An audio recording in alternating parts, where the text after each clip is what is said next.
संसद के दोनों सदनों की बैठक हरियाणा भूमि विवाद, किश्तवाड़ और अन्य मुद्दों को लेकर बार बार स्थगित करनी पड़ी। भारी हंगामे के कारण लोकसभा और राज्यसभा की कार्रवाई सुचारू रूप से नहीं चल पाई।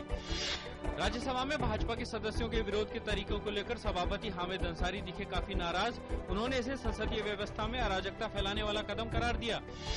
राज्यसभा में प्रतिपक्ष के नेता अरुण जेटली ने सभापति हामिद अंसारी के बयान पर जताई आपत्ति। उनके बयान को असंसदीय बताते हुए सदन की कार्रवाई से बाहर किए जाने का किया अनुरोध। सरकार द्वारा बुलाई गई सर्वदलीय बैठक में विभिन्न मुद्दों पर सहमति बनाने और अहम विधेयकों को पास कराने को लेकर हुई चर्चा। सभी दलों के बीच प्रमुख मुद्दों पर आम सहमति बनाने के लिए बुलाई गई थी बैठक के बाद संसदीय कार्य मंत्री कमलनाथ ने कहा कि सभी सदस्य संसद को सुचारू रूप से चलाने के पक्ष में। भाजपा ने कहा कि वो संसद चलने देना चाहती है, लेकिन सत्ता पक्ष को विपक्ष की बात भी सुननी चाहिए। वाम दलों ने कहा कि सरकार सुचारू संसद चलाने में हो रही है विफल।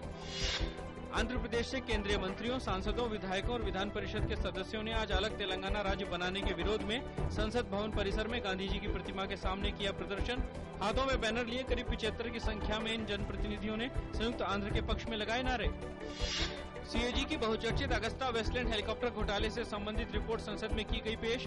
अपनी रिपोर्ट में सीएजी ने कहा कि इस पूरे प्रकरण में रक्षा खरीद प्रक्रिया के तमाम पहलुओं का किया गया उल्लंघन। केरल के बहुचर्चित सोलर लैंप घोटाले में न्यायिक जांच के दिए गए आदेश। इस बात की घोषणा करते हुए मुख्यमंत्री ओमान चांडी ने कहा कि दोषी व्यक्ति के खिलाफ होगी सख्त से सख्त कार्रवाई।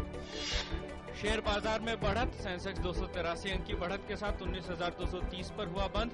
निफ्टी भी 87 अंकों के उछाल के बाद 5,699 पर हुआ बंद। सोना, चांदी और प्लेटिनम के आयात शुल्क में 10% की वृद्धि। सरकार को चालू वित्त वर्ष में इससे 4,830 करोड़ रुपए के राजस्व की उम्मीद। भारत के विकास गौड़ा IIAF विश्व एथलेटिक्स चैंपियनशिप की चक्का फेंक स्पर्धा के फाइनल में पहुंचे। गौड़ा क्वालिफिकेशन राउंड में ओवरऑल 7वें स्थान पर रहे। विश्व के पूर्व नंबर 1 डबल ट्रैप निशानेबाज और ओलंपियन रोंजन सोढी को देश के सर्वोच्च राजीव गांधी खेल रत्न पुरस्कार के लिए चुना गया।